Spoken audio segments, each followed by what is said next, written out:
2019 की तुलना में इस बार एनडीए को भारी बहुमत का अनुमान है। एग्जिट पोल में एनडीए को मिला बंपर बहुमत और एक बार फिर मोदी सरकार बनने का अनुमान जाहिर किया जा रहा है। पिछला रिकॉर्ड प्रधानमंत्री तोड़ सकते हैं, यानी पिछली बार से भी बेहतर प्रदर्शन बीजेपी करती हुई नजर आ रही है। और ओवरऑल ये आंकड़े क्या कहते हैं, आपको विस्तार से मेरी सहयोगी स्नेहलता बताने वाली हैं। सीधे आपको डेटा सेंटर लिए चलता हूं। बिल्कुल, ये डेटा बहुत इंपॉर्टेंट हो जाता है। एग्जिट मतलब बाहर, पोल मतलब यानी मतदान से सीधे निकल करके आने वाले लोगों से जानकारी, और उस जानकारी का डेटा इकट्ठा होता है तो बनता है एग्जिट पोल। सी वोटर ने हमारे लिए ये काम किया है और देखिए किस तरीके से 543 से 543 इस आंकड़े के लिए सीटों का अनुमान सामने आया है। अगर आप देखें स्क्रीन पर एनडीए के लिए ये 353 से 383 सीटें लेकर के आया है और पिछला रिकॉर्ड तोड़ सकते हैं, कुछ इस तरीके का आंकड़ा है।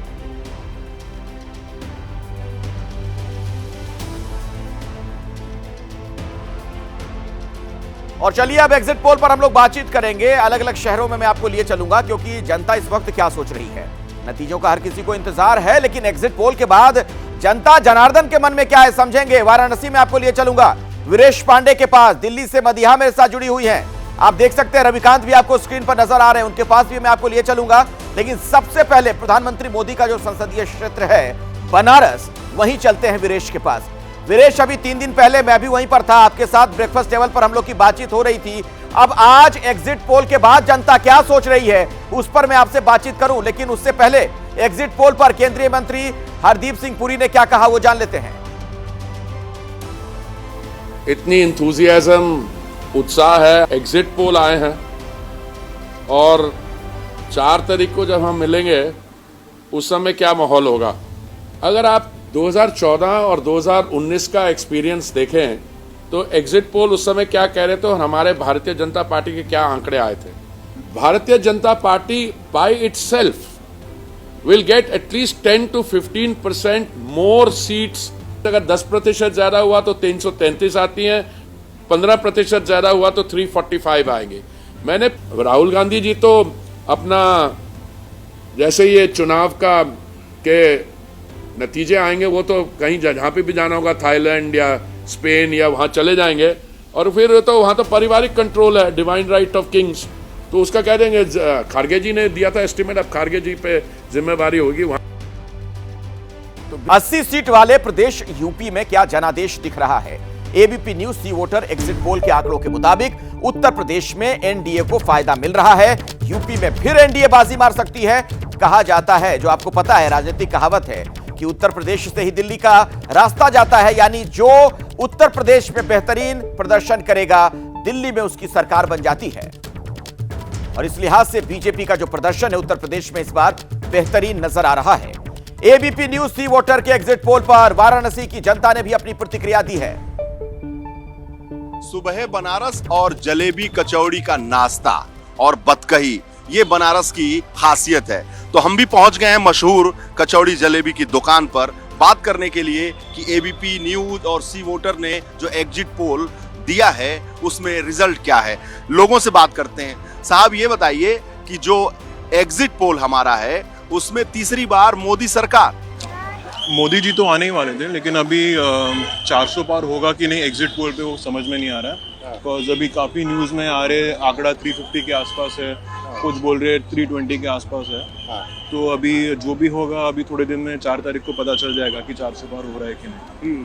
353 से 383 सीट एबीपी न्यूज सी वोटर दे रहा है। भाई साहब, आप सहमत हैं? जी जी, पूरी तरह से सहमत हूँ। सहमत है। एक बार फिर मोदी सरकार। एक बार फिर मोदी सरकार। जी जी। क्यों भैया? हर हर मोदी। क्यों भाई साहब? ये बताइए कि जो एबीपी न्यूज सी वोटर एग्जिट पोल है उसमें 353 से 383 सीट बीजेपी एनडीए सब दिख रहा है। जी, एकदम सही दिख रहा है। और ये जो नतीजा है ये हम लोगों के उम्मीद पे खरे उतरते हुए ये नतीजा आया हुआ है। हाँ, ये नतीजा ये तो हम लोग पहले से ही मान रहे थे कि एक बार फिर मोदी सरकार। एग्जिट पोल हमारा बता रहा है कि एक बार फिर मोदी सरकार। हाँ, एक बार फिर मोदी सरकार। मोदी सरकार को आना ही पड़ेगा, आएगी वो मोदी सरकार। अच्छा, हाँ। बंगाल हो, आप बंगाल से हैं क्या? नहीं, हम दिल्ली से आए हैं। दिल्ली से भी तो चाहे हर जगह है वहाँ बढ़त दिखाई दे रहा है। हाँ, दिल्ली से ही मोदी सरकार ही आएगी। अच्छा। बीजेपी ही को ही आना है, उन्होंने काम करा है इसलिए वो आएंगे। केजरीवाल का ऐसा कुछ है नहीं, और इस कांग्रेस को तो बिल्कुल है ही नहीं। कांग्रेस पहले थी, 10 साल पहले थी, 15 साल पहले थी, अब कांग्रेस है नहीं। 62 से 66 यूपी में फिर इस बार सिर्फ और सिर्फ मोदी सरकार है। ये मेरा ही नहीं, ये भारत की लगभग 90% जनता का विश्वास है।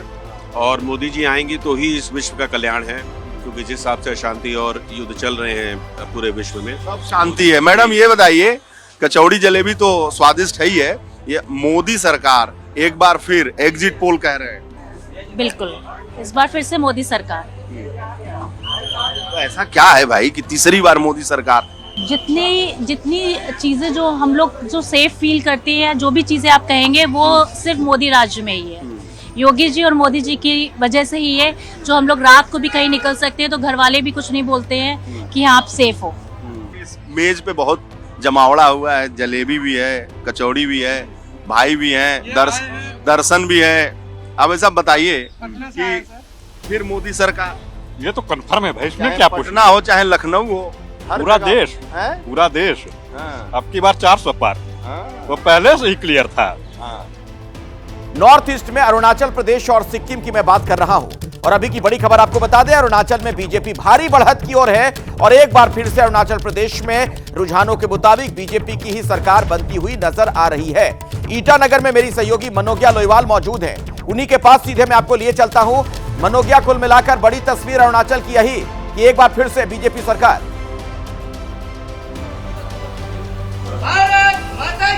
देखिए, मैं आपको बता दूं कि मैं जहां हूं, ये बीजेपी का पार्टी ऑफिस है। यहाँ पर सेलिब्रेशन शुरू हो गया है। सेलिब्रेशन का कारण है कि 60 सीटों में 10 तो अनकंटेस्टेड है, और उसके साथ ये जोश और उल्लास की अगली बार 400 पार। अरुणाचल में 2 लोकसभा की सीटें हैं जिनका मतदान का रिजल्ट 4 जून को आएगा, लेकिन आज विधानसभा में जिस तरह से बीजेपी लीड हासिल कर रही है उस पर पूरी टीम हमारे साथ है। पूछते हैं अशोक सिंघल से, जो असम में तो कैबिनेट मंत्री हैं लेकिन अरुणाचल प्रदेश के प्रभारी हैं। तो क्या मैं ये कहूँ, एक प्रभारी सब पर भारी? नहीं, ऐसा नहीं है। उत्तर पूर्वांचल को कोई पूछता नहीं था, नेग्लेक्टेड एरिया था, कोई आता नहीं था, कोई सूद भी लेता नहीं था। 10 साल में मोदी जी ने जितना प्यार नॉर्थ ईस्ट को दिया है, और नॉर्थ ईस्ट को वो अष्टलक्ष्मी कहते हैं कि भारत की अष्टलक्ष्मी है नॉर्थ ईस्ट के ये 8 स्टेट, और जितनी बार वो आए 70 बार वो नॉर्थ ईस्ट आए पिछले 10 साल में। और इंफ्रास्ट्रक्चर डेवलपमेंट इसको छोड़ दीजिए, ये तो माने इसके अंदर तो भयंकर प्रगति है, पर उनका जो इमोशनल अटैचमेंट है, उनका जो दिल से वो जो यहाँ के लोगों को चाहते हैं, यहाँ की जनता ने मोदी जी को भरपूर आशीर्वाद दिया है, और अरुणाचल में भी वही आपको देखने के लिए। तो नहीं है कि सत्ता में है तो हम सत्ता का इस्तेमाल करके फिर सत्ता में आ जाते हैं अशोक जी? ऐसा नहीं है। प्रो इनकम्बेंसी इलेक्शन लड़ना ये बहुत कठिन होता है। एक सरकार वो फिर जब रिपीट करती है तो उसका अर्थ है कि जनता वास्तव में आपसे खुश है और आपको आशीर्वाद दे रही है। तो प्रो इनकम्बेंसी गवर्नमेंट बनाना बहुत आसान नहीं है, और मोदी जी के अंदर जो त्याग और समर्पण है देश के लिए और नॉर्थ ईस्ट के लिए जितना वो कर रहे हैं, मेरे को लगता नहीं कि इसके पहले किसी प्रधानमंत्री ने। स्लोगन्स हो रहे थे और ये उत्साह दिख रहा था। अब की बार 400 पार, 2 ही लोकसभा की सीटें हैं, वो भी दोनों जीत जाएंगे। तो जीत का फॉर्मूला है क्या पूर्वोत्तर में? जीत का फॉर्मूला ये है, उत्तर पूर्वांचल के लोगों को दिल्ली का प्यार चाहिए, दिल्ली से सम्मान चाहिए, जो पहले नहीं मिलता था, नेग्लेक्टेड था। मैंने बताया ना आपको, आज मोदी जी भरपूर प्यार देते हैं और उत्तर पूर्वांचल के लोग सम्मान और प्यार के भूखे हैं। बहुत सारे लोग हैं हमारे साथ, क्या आप मानते हैं, इस बात से सहमत हैं कि पूर्वोत्तर को इतना प्यार, इतना सम्मान पहले नहीं? हाँ, पहले नहीं देते थे, इसलिए आप सबको पता है, पहले लुक ईस्ट पॉलिसी का कांग्रेस वालों ने करते थे। अब क्या है, मोदी साहब का नेतृत्व में हम लोगों को क्या एक्ट ईस्ट पॉलिसी, इसलिए बहुत सारा हाईवेज भी बन रहे हैं। आप गिनेंगे तो समय कम पड़ चले जाएंगे। आपको क्या लगता है, बात में कितनी सच्चाई? 100% सही है इनकी बातों पे। 100% सही है। हमारे साथ इंडिपेंडेंट इस बार विधायक हैं, आप तो अनकंटेस्टेड जीत गए हैं तेजी साहब। ये बताइए काशी साहब की इस बार क्या है महत्व, क्योंकि ईटानगर से बार बार जीतना अनकंटेस्टेड तो आसान नहीं है। इसमें मैं ये कहना चाहूँगा, क्योंकि पार्टी एक कैंडिडेट को टिकट देता है और काम करने का मौका देता है, और उस लीडर को अपना जो पार्टी का जो कार्यकर्ता का साथ और पार्टी लीडर का साथ जुड़ के रहना और अपना जो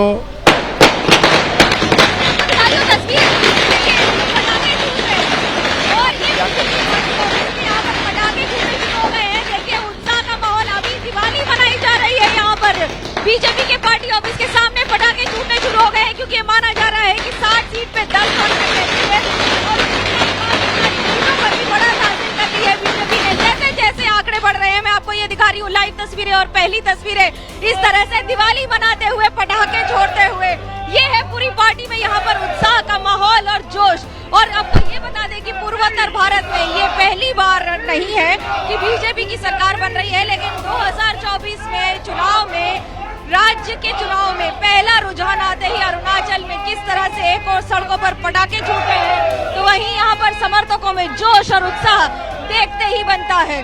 जगह जगह के विधायक यहाँ पर आए हुए हैं, आप ही से पूछ लेते हैं यहाँ पर कहाँ से हैं आप, यहाँ पर अरुणाचल में कितना उत्साह है कि इस बार जीत हासिल हो रही है, कितना उत्साह है कि जीत रही है BJP? Are you comfortable in Hindi? Yes okay, देखिए एक के बाद एक विधायकों का आने का दौर लगा हुआ है। मनोज्ञा, जय श्री राम का कलम पहने हुए हैं, ये क्या है? जय श्री राम है। जय श्री राम है। ठीक है मनोज्ञा, मैं लौटूंगा आपके पास, लेकिन नॉर्थ ईस्ट का एक और राज्य है जहां पर मतगणना जारी है, वो है सिक्किम। यहां से खबर यह है कि एसकेएम, यानी पिछली बार जिस पार्टी की सरकार थी उसी की एक बार फिर से सरकार बनने जा रही है। एसकेएम प्रचंड बहुमत की ओर अग्रसर है रुझानों के मुताबिक। मेरे सहयोगी श्रीनिवास वहीं पर मौजूद हैं गैंगटॉक में, उन्हीं के पास मैं आपको अब लिए चलता हूं। सिक्किम का संकेत क्या है श्रीनिवास?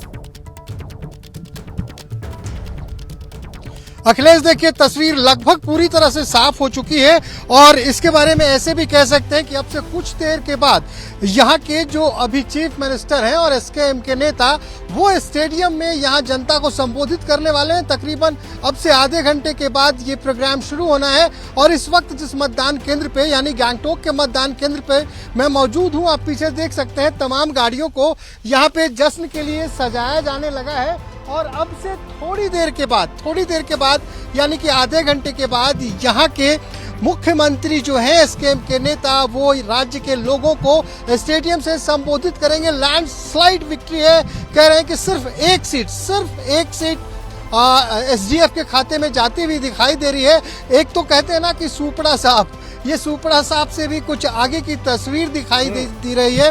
तो हालांकि ऐसा माना भी जा रहा था कि एसकेएम इस बार भी बढ़त बनाएगी, लेकिन इस तरह की बढ़त की उम्मीद नहीं की जा रही थी जिस तरह की तस्वीर है। जी, उत्तर प्रदेश की बात अब मैं करना चाहूंगा विस्तार से। सबसे पहले वहां से जुड़ी जानकारी आप तक पहुंचाता हूं। आंकड़ों के लिहाज से यूपी क्या कह रहा है, कैसे वहां पर एनडीए का विजय रथ आगे बढ़ता हुआ नजर आ रहा है, आपको मेरी सहयोगी स्नेहलता बताएंगी। सीधे लिए चलता हूं डेटा सेंटर।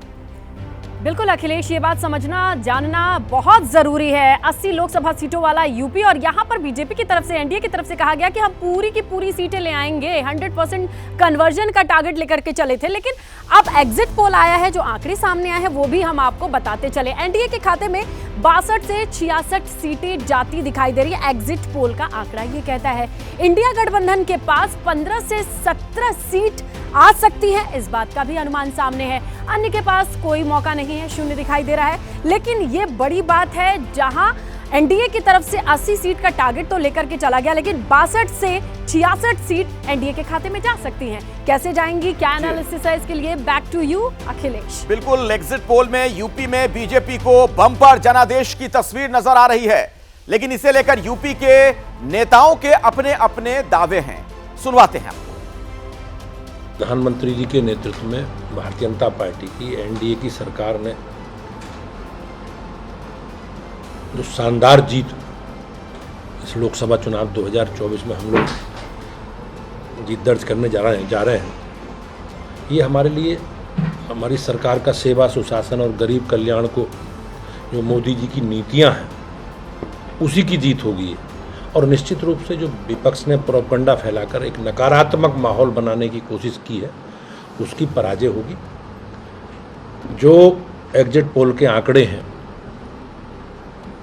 हम उसका सम्मान करते हैं, जो भी आंकड़े आए हैं, लेकिन भारतीय जनता पार्टी पिछले अगर 2014 के और 19 के भी अगर आप एग्जिट पोल के आंकड़े देखेंगे तो भारतीय जनता पार्टी ने उससे ज़्यादा ही सीटें जीती हैं। देखिए, ये एग्जिट पोल है, ये एग्जैक्ट पोल नहीं है जी। 4 तारीख को नतीजे सबके सामने होंगे। हम जानते हैं कि एग्जिट पोल कौन लोग कर रहे हैं और उन किस इंटेंशन से कर रहे हैं। 2004 में भी एग्जिट पोल हुए थे जिसके नतीजे उल्टे हो गए थे। हमारा अनुमान है कि यूपी में 40 सीटें आएंगी और जो लहर हमने वेस्टर्न यूपी से लेके और ईस्टर्न यूपी तक देखी, इससे पहले हमने कभी नहीं देखी थी। नेताओं को आपने सुना। आइए सीधे आपको बनारस लिए चलता हूं। वीरेश मेरे सहयोगी वहीं पर लगातार डटे हुए हैं। पिछले कई दिनों से जलेबी कचौड़ी वीरेश आप खा रहे हैं। जनता क्या कह रही है एग्जिट पोल पर? भैया क्या कह रहे हैं आप? एग्जिट पोल देखा आपने? बम्पर हो गया। देखिए, ये एग्जिट पोल पहले से ही कंफर्म था बनारस के लिए। पता नहीं क्यों लोग मोदी जी के यहाँ बीजेपी के खिलाफ लड़ते ही क्यों हैं।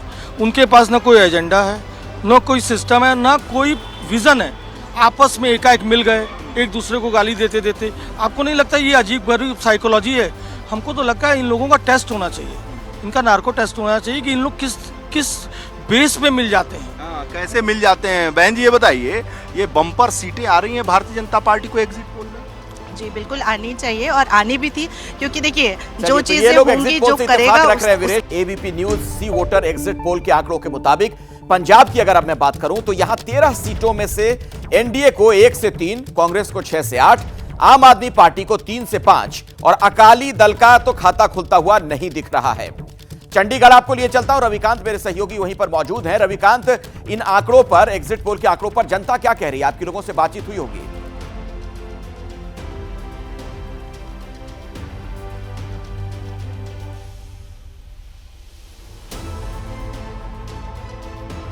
रविकांत की आवाज हम तक नहीं पहुंच पा रही है। रविकांत, क्या मुझे सुन पा रहे हैं?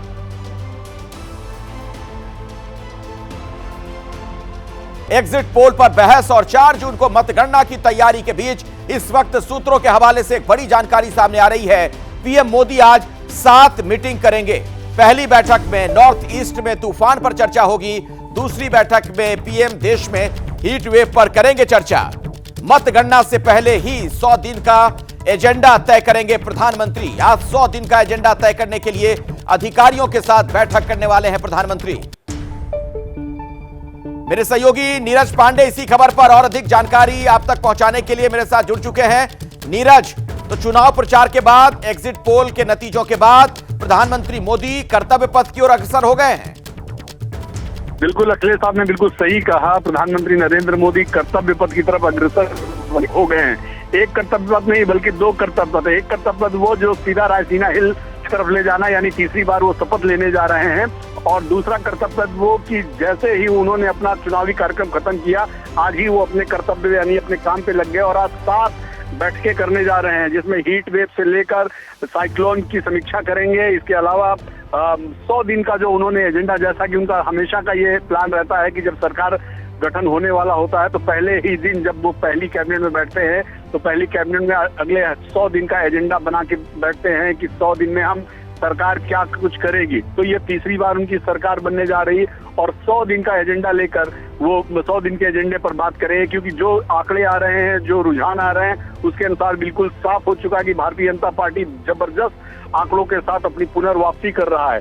तो इस पे प्रधानमंत्री नरेंद्र मोदी और पूरी सरकार का मुझे लगता है मनोबल बहुत ऊंचा होगा और यही कारण है कि प्रधानमंत्री नरेंद्र मोदी चूंकि पहले ही कह चुके हैं कि उनका 100 दिन का एजेंडा भी पहले से ही तैयार है और अब वो और बिल्कुल चरितार्थ होता नजर आ रहा है। आज प्रधानमंत्री नरेंद्र मोदी जब मीटिंग लेंगे तो उस दौरान जो बेसिक समस्याएं हैं जो इस समय चल रही, चाहे वो गर्मी की वजह से लगातार लोगों के बीमार होने का हो, उस पर एक समीक्षा बैठक करेंगे। इसके अलावा साइक्लोन, हाल ही में भी रेनल साइक्लोन आपने देखा कि किस तरह से कई राज्यों में उसका असर हुआ, उसको लेकर साइक्लोन खत्म होने के बाद की समीक्षा की सरकार अब तक क्या कर रही है, लोगों को क्या क्या सुविधाएं पहुंचाई गई, लोगों को क्या मदद पहुंचाई गई, उसकी एक समीक्षा करेंगे। और जो सबसे इम्पोर्टेंट बात है कि सरकार गठन से पहले ही अगले 100 दिन के एजेंडे पर बात करेंगे। जी बहुत बहुत शुक्रिया नीरज, इस जानकारी के लिए आपका धन्यवाद। रविकांत भी मेरे साथ जुड़े हुए हैं दिल्ली से, मेरे एक और सहयोगी। और रविकांत, देखिए, प्रधानमंत्री चुनाव प्रचार जब कर रहे थे, चुनाव प्रचार में थे, अब एग्जिट पोल के नतीजों के बाद जबकि एग्जैक्ट नतीजों का इंतजार है। अब देखिए किस तरीके से काम में जुट गए प्रधानमंत्री। उनकी एक खास जो शैली है हमेशा देखने को मिलती है।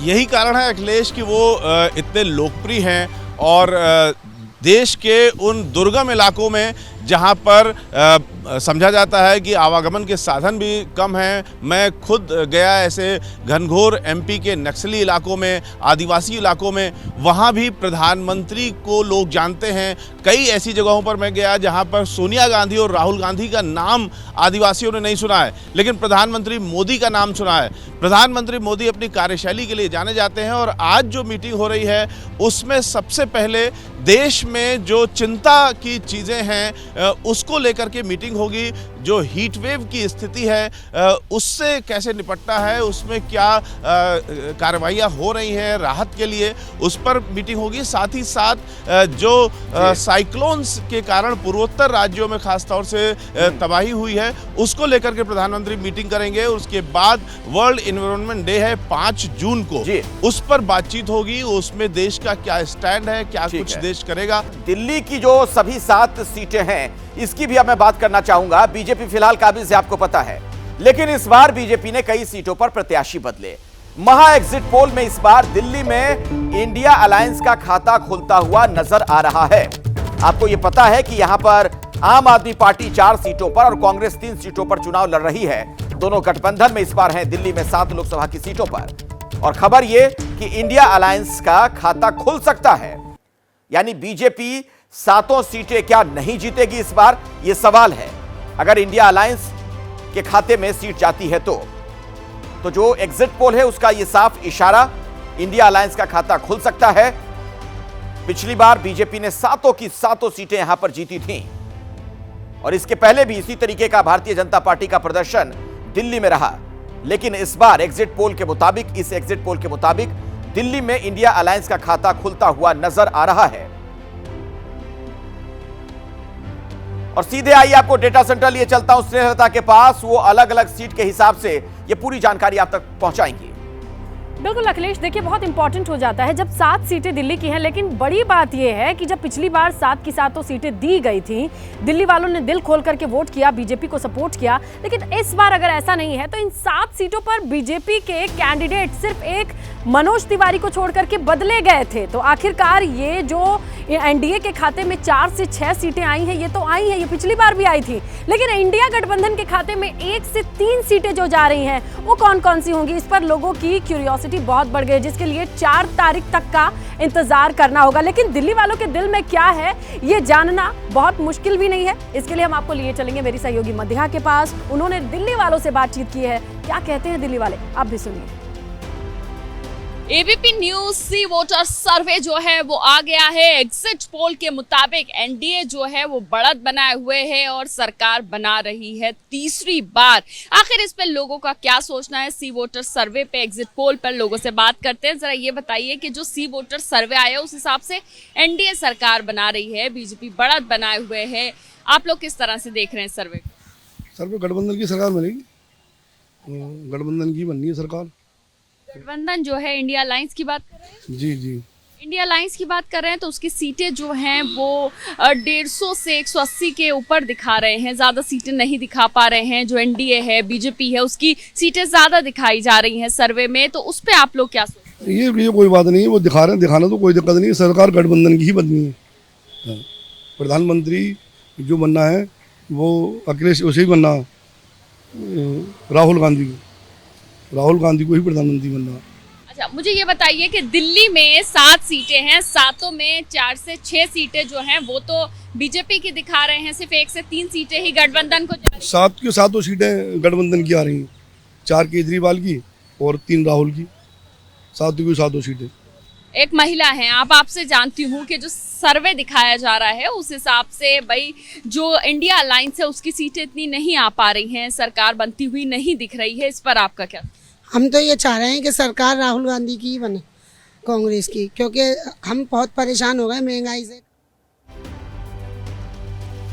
तो देखिए एग्जिट पोल में मतदान प्रतिशत का आंकड़ा क्या कहता है, ये भी बहुत अहम हो जाता है। दिल्ली के अगर बात करें अगर 7 सीटों पे मतदान प्रतिशत की, तो ये आंकड़े आपके सामने रखते। देखिए दिल्ली में एनडीए के लिए 51% वोट शेयर, इंडिया गठबंधन के लिए बहुत ज्यादा पीछे नहीं, 46% वोट शेयर। अगर इस एग्जिट पोल को देखा जाए तो इंडिया गठबंधन के लिए कम से कम सेंटर यानी दिल्ली से ये वोट प्रतिशत के आंकड़े अच्छे दिखाई दे रहे हैं। देखिए ज्यादा डिफरेंस नहीं है, एनडीए के लिए 51 और इंडिया के लिए 46, अदर्स के लिए 3% का ये आंकड़ा है। अब चलते हैं अगले एग्जिट पोल से क्या क्या चीजें निकल के आई हैं। अखिलेश के पास चलेंगे, over to you Akhilesh.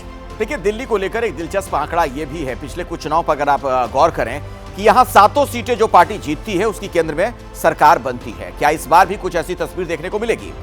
Delhi में एग्जिट पोल के आंकड़ों पर आपने तमाम जानकारियां देखी, जनता की राय सुनी, लेकिन एग्जिट पोल पर दिल्ली के सियासी धुरंधर क्या कह रहे हैं, जान लेते हैं।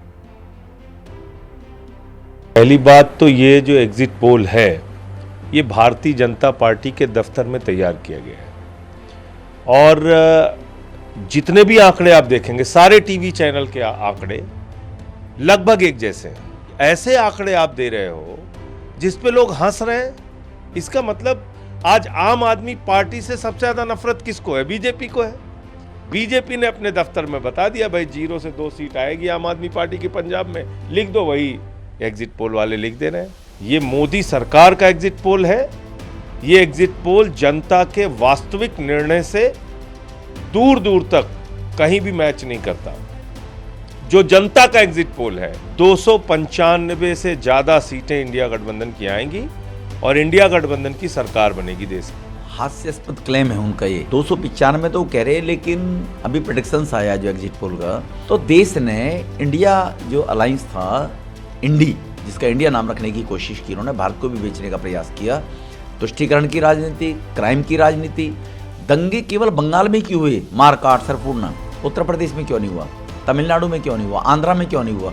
तो ये जो लोग हैं ये सांप्रदायिक लोग हैं, तुष्टीकरण की राजनीति करते हैं। अब देश इनको समझ गया है और कांग्रेस की जो राजनीति थी तुष्टीकरण की उसको देश समझ गया, इसलिए कांग्रेस को नकार दिया।